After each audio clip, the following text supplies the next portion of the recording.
Ilang negosyante sa Perez Boulevard ramdam ang epekto ng road elevation at konstruksyon ng drainage system sa Dagupan City. Nakatutok si CJ Torida.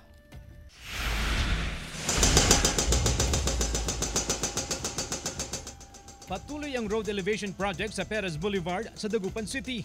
Kasabay ito ng konstruksyon ng drainage system na layong maibsan ang problema sa baha sa bahaging ito ng lungsod. Pero kasabay ng proyekto ang mga apektadong negosyo.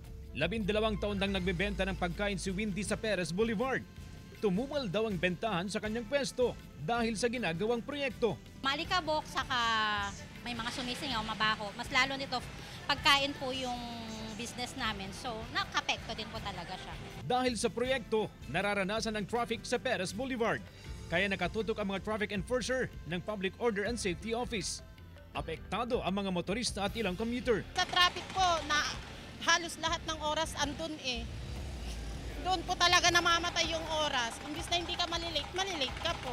Sa traffic, nakaka-perwisyo talaga. Pero pag hindi naman traffic, okay lang. Mabilis daw ang paggawa sa proyekto ngayon kumpara sa mga nagdaang linggo kung kailan sunod-sunod ang hagupit ng bagyo. Gagawin daw ang lahat para matapos ang proyekto sa itinagdang panahon. Mabilis naman po sir dahil sa ganda naman po ng panahon. Mga 8 to 9 months sir. Ganun.